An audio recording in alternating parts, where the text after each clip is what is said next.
highlights. The questions burning up the sports world get answered right here. This isn't just another recap.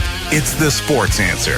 And leading the charge, sharp, fearless, and always bringing the edge, your host, Rudy Campos Jr. If you're talking sports, you better have the Sports Answer. Welcome back to another show, Sports Answer fans. Rudy Campos Jr. for the Sports Answer. You can find us on YouTube's The Answer Now TV. Subscribe today. A lot of content there for you like political, or if you like us here at Sports Answer, be sure to subscribe. Answer Now TV. We are powered by Salem Surround, 210-526-3635, or we have a QR code. Scan the QR code, takes you right to the website. Salem Surround, the marketing genius behind your brand, behind this brand. It's going to take you to the top of the mountain. We've said it week in and week out. They are the best in the business. Salem Surround, 210-526-3635. Hey, tell them you heard it here on the Sports Answer. What do we have on tap today for the best half hour in sports talk here in San Antonio, Texas? We've got CFP Final Four. Could you say maybe 3 upsets and one that we called? Our bracket is busted. It is terrible right now after the latest games of the CFP. NFL playoff talk. We had 2 teams yesterday. The Buccaneers beating the Panthers. Are they in? Well, we'll find out later today, because there is another game you have to watch to see which team makes it in from the NFC South. Also, Seahawks and 49ers. Seahawks, they clinched the number 1 seed in the NFC by beating the Niners. We're going to get into that, as well as our Spurs Cheeseman. Well, hey, Spurs Cheeseman segment. It's kind of a little bit around of a mock trade. We have the Anthony Davis being rumored, Atlanta Hawks being involved. They may need a third team. That's where the San Antonio Spurs do come in. Plus, we have our Week 18 NFL picks, and it's a loaded show like I promised. Our very new segment, the Sports Question of the Week. You, the fans out there, the listeners, do send us questions. Continue to send questions in. We will answer them here for you. It's going to be myself only today on the Sports Answer, powered by Salem Surround. Let's get right into it, man. You know, we talked CFP, and again, our bracket is busted. The only team that I've got really moving on was Indiana. I've got them winning the whole thing. But let's start off first with that Miami-Ohio State game. And, you know, this was about defense, man. I questioned Miami whether they should have got in from the beginning. But again, we all said that ACC had to get a team in. They weren't going to put Duke in there. They weren't going to put anybody else other than Miami in there if they had to pick a team. This is one of those teams where, hey, should Notre Dame have gotten in over Miami?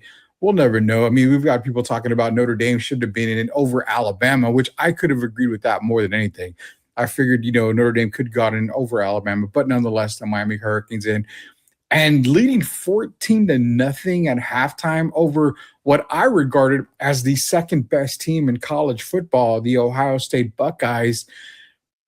The Miami Hurricanes came through, and you could tell it was going to be a long day for the Ohio State Buckeyes when Conti Scott took a 72-yard interception return to the house, giving them that 14-0 lead at halftime.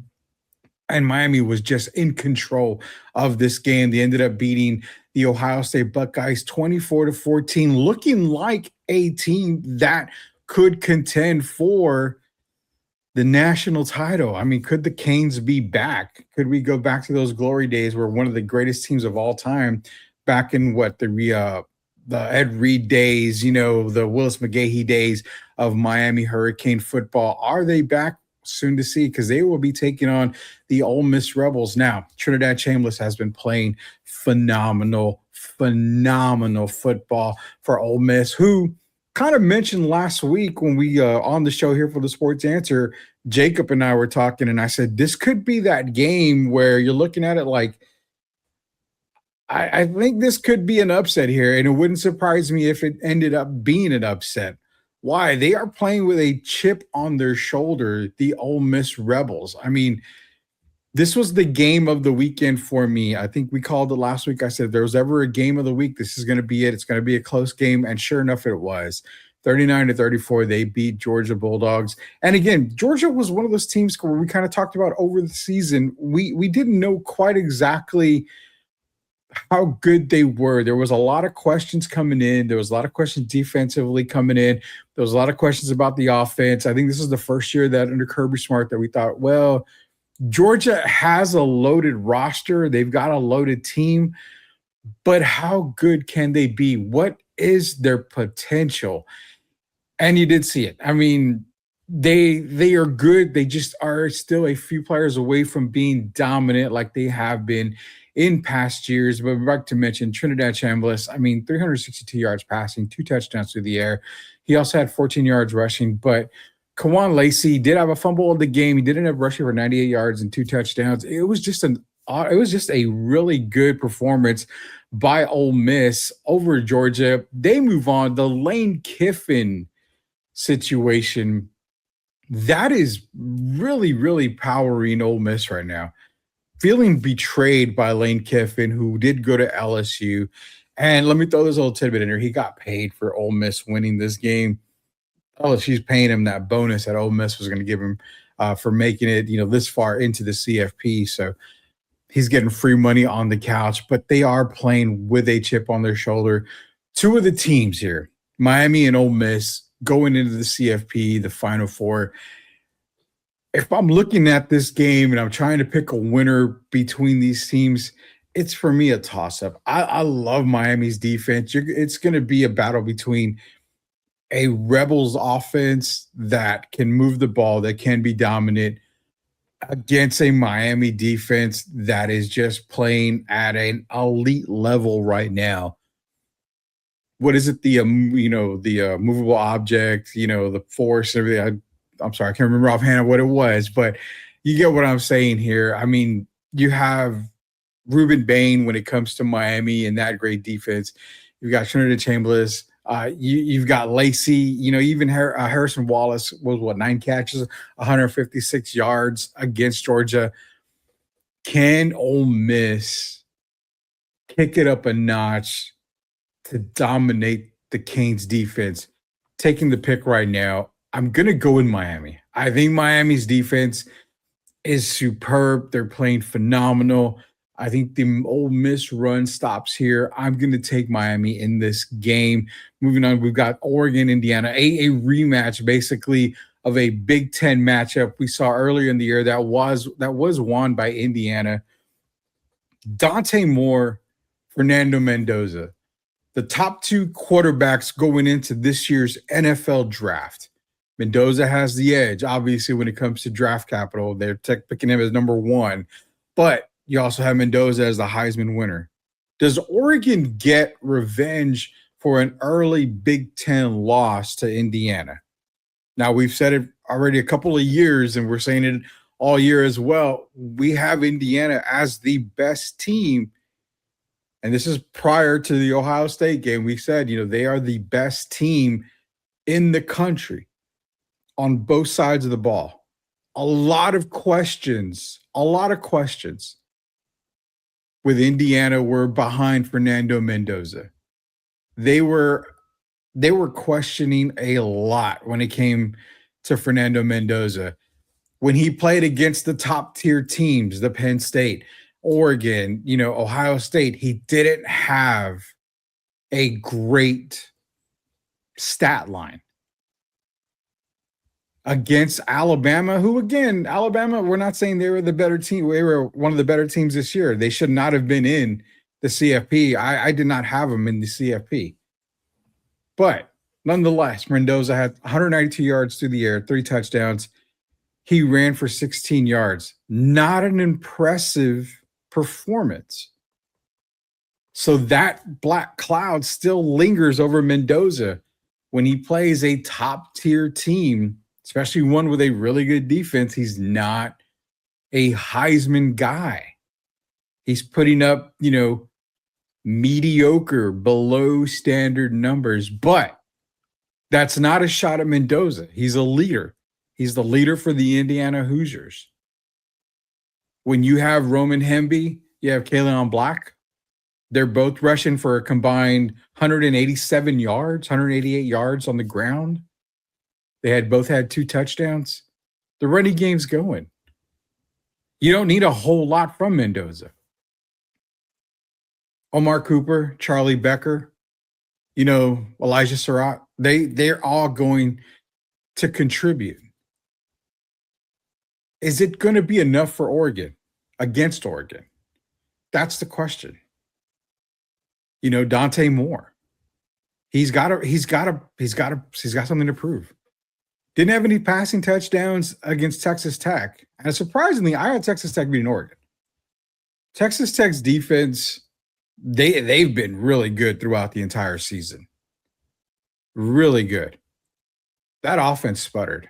Seeing Oregon shut out Texas Tech 23-0 shows a lot about Oregon. Showed a whole lot about Oregon. This is going to be a great battle. This is going to be a great Big Ten battle. High scoring, I don't believe it's going to be very high scoring. Kurt Cignetti, Dan Lanning, 2 of the best coaches in the country. We mentioned Dante Moore, Fernando Mendoza, 2 of the best quarterbacks, probably 1 and 2 as far as draft standards go in the country. Let's not forget Trinidad Chambliss. Chambliss is going to rise up. His stock's going to rise. And if Carson Beck has a big-time game against Ole Miss and gets to the national championship game, his stock might rise a little bit too. But nonetheless, this is going to be a fantastic matchup. I, of course, am going to go with Indiana because I had Indiana winning this year's national championship when the CFP came out. Let's remind people, I took Clemson before the season even started. That was a bonehead disaster pick. But hey, in my defense, Clemson, when you've got 2 guys that are going to be top 10 picks potentially in the NFL draft on defense, plus you got Kay Klubnik, who was supposed to be regarded as one of the better QBs and a Heisman candidate coming in to this season. Didn't expect Clemson to fall that hard. But when the CFP came out, all year long, we've talked to you about Indiana. I'm sticking with Indiana over Oregon. Give me the Indiana-Miami matchup. What does that do if that happens? Well, Indiana's defense, big time. Big time. Miami, big time. You're going to see great defenses. Both offenses can score the ball. I think an Indiana-Miami matchup is going to be a classic. A big-time classic for the college football national championship. They'll play the games. They start very, very soon here. This is Rudy Campos Jr. Shout out to Salem Surround. 210-526-3635. You need that marketing, that branding. You want to be the national champion when it comes to business at Salem Surround. 210-526-3635. Playoff picture in the NFL. Couple of games to get into right now. Seahawks defeated the 49ers 13-3. Now, this gives Seattle the number 1 seed in the NFC. Obviously, they win the NFC West title by beating the 49ers. Seattle's defense is something to watch in this playoffs. That defense lately has been stout. Stout. Sam Darnold, who was once written off from NFL fandom, has just revitalized his career big time. You saw what he did in Minnesota. Minnesota said, we have J.J. McCarthy. We're good. We're good. Sam, you do what you want to do. Goes to Seattle. Rides the success he had in Minnesota over to the West Coast in Seattle. Leads them to an NFC West title, leads them to the number 1 seed in the NFC. Potentially having them as the NFC's Super Bowl representative. I'm sticking with the LA Rams. The Rams for me are still the team to beat. I took the LA Rams to win this year's Super Bowl, to be the Super Bowl champs. I'm going to stick with them. I don't change my picks. Unless they get knocked out completely, I'll make another one. But I'm sticking with the Rams. I think when the Rams are healthy, they're the better team. Seattle makes a really good case for being the best team in the NFC. They have been on absolute fire. That defense is very hard to score against. You saw moments yesterday, Brock Purdy leading the Niners down the field. And it's that Seattle defense.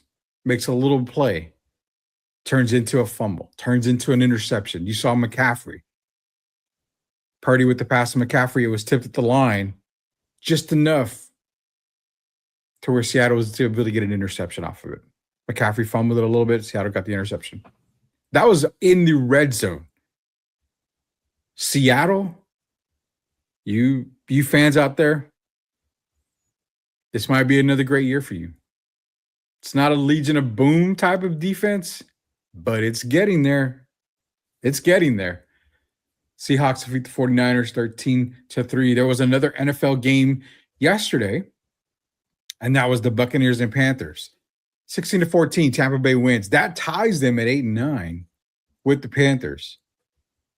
Oh, people know how much I love my Atlanta Falcons, right? Well, the Falcons can do something good or they can do something bad. Because of the tie between the Buccaneers and Panthers, it comes down to the Atlanta Falcons. If the Falcons win over the New Orleans Saints, Panthers clinch the playoff spot. Falcons lose, Tampa Bay's in. Do I think Atlanta's going to go out there and just roll over? No. They're going to play to win. They're going to play to win. We're going to get into those picks later, obviously, for Week 18. But they're going to play to win. It's going to be great. It's going to be great. All Carolina had to do was win. But it was raining in Tampa Bay. It was a tough game. It was a tough environment to play in. So it's going to come down to Falcons and Saints today. Be sure to check it out. Who's going to win the NFC South? Funny, Atlanta's going to decide it. Atlanta will decide the NFC South today.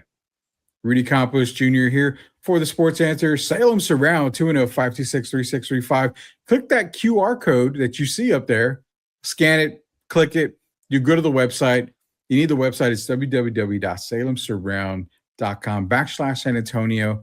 Marketing geniuses. You need that brand up there. You need to get top of the line service for your company. It's Salem Surround. 210-526-3635. This is the Sports Answer. Commercial break right now, but when we get back, Spurs Cheeseman. Plus, we've got a new segment. What is the segment? You guys ask the sports questions out there, you fans of the show. We're going to start answering them. Sports question comes up. Also, our Week 18 NFL picks. This is Rudy Campos Jr. We'll be back. In San Antonio, your business deserves more than noise. It deserves to be seen. SEO, social media, digital ads. If you're not showing up, you're losing customers. At Salem Surround San Antonio, we design digital strategies that work, from web design and SEO to social, podcast, and display ads. Real tools. Real results. Let's amplify your brand. Start today with a free digital presence evaluation. Salem Surround San Antonio, your brand, everywhere it matters.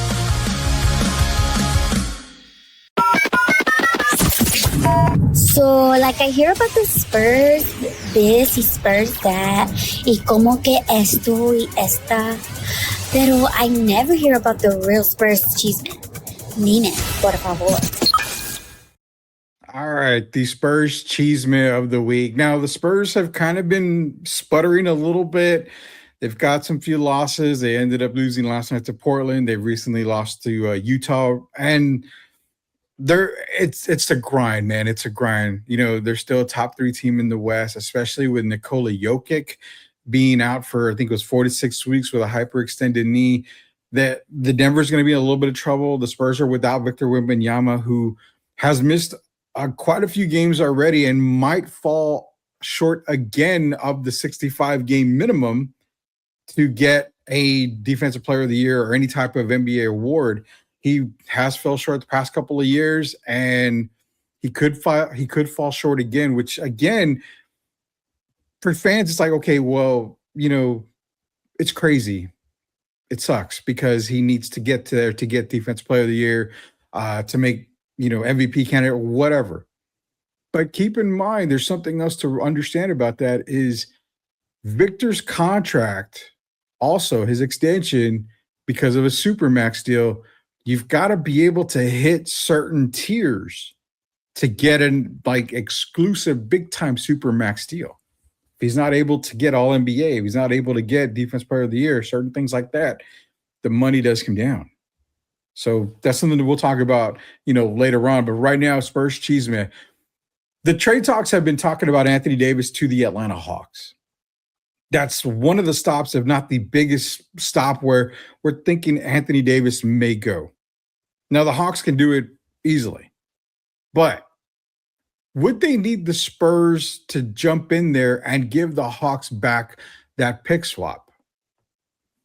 Let's get into it right here. This is your Spurs Cheeseman. So the blockbuster 3-team trade that was mentioned on social media was just like this. The Hawks would receive Anthony Davis and Kelly Olynyk. The Mavericks get Porzingis, Kennard, Jeremy Sohan, and that 2026 first-round pick swap with the Spurs. Spurs receive former first-round pick Zachary Reshape. Now, there was a lot of back and forth. A lot of bad on it because Spurs fans don't want to see Reshape. They want to keep that Atlanta pick swap, which, for granted, right now it's not a top 5, 6, 7 pick. So I'm okay with the pick swap right now. Breaking this down, though, Atlanta getting Anthony Davis, keeping Trae Young. You still have a pretty good core in Atlanta.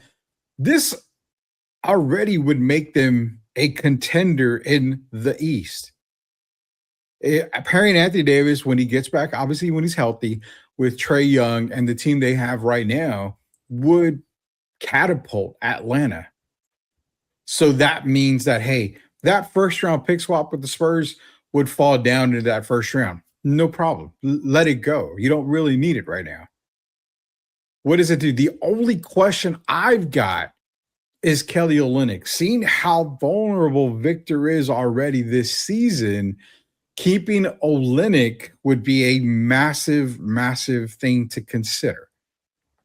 Nonetheless, if the trade was to kind of go down as like this deal right here, the Spurs getting Reshape would really be good. You're getting a player that could develop into a really, really good support, in a supporting role. I mean, he would be a really good role player. He could potentially be a number one surprise, basically. I mean, he's drafted number one. We've seen worse players drafted at number one. Kwame Brown, Greg Oden and stuff like that. Players like that. We've seen worse drafted. I think Zach just needs a new outlook, a fresh start. With the Spurs, he's got ties. Good friends with Victor Wembanyama. French connection. He's a young player. He's still developing. You've seen how the Spurs coaching staff has been able to develop the younger guys, especially this staff. I like this trade. For those of y'all that want the details, this is what it would be. Put it in the trade machine. It works. It's a successful trade. So there's the proof right there. Does this trade make sense for all parties? Absolutely. People want that first round pick swap still with Atlanta. But if Atlanta gets Anthony Davis without the Spurs' help, Atlanta becomes instantly a contender in the East. There's only a few teams in the East that are contenders. Atlanta could be one of them as well. That's your Spurs Cheeseman. We've got a segment coming up here we're going to save for the very end. Let's get into our Week 18 NFL picks here before we get into our new segment, Sports Questions by the Fans. We're going to answer that question here in just a little bit. As we mentioned yesterday, Tampa Bay beat, Carolina. Seattle ended up getting the number one seed in the NFC. They beat the 49ers. Today's games, Packers and Vikings. Give me the Packers in this one. Bengals and Browns. I'll take the Bengals. Colts and Texans.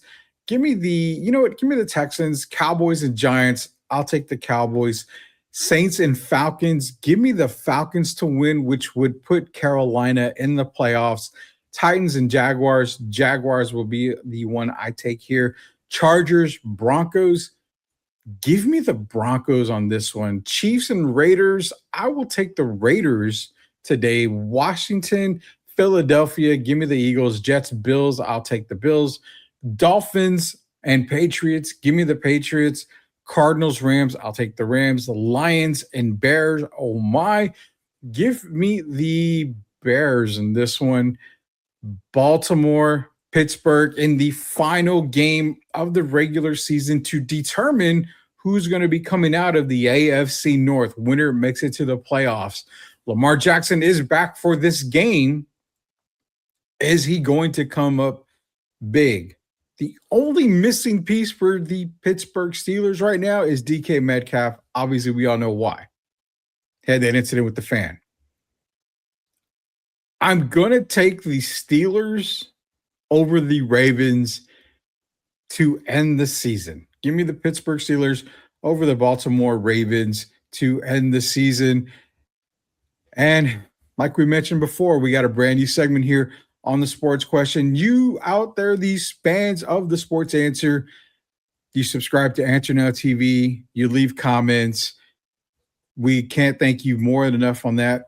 Continue to bring these questions in. We love them. This is our Sports Question of the week here on the Sports Answer, and it comes to you from Jonathan C. of San Diego, California. He asks, which NFL quarterback has the most pressure to win it all in the 2025 playoffs?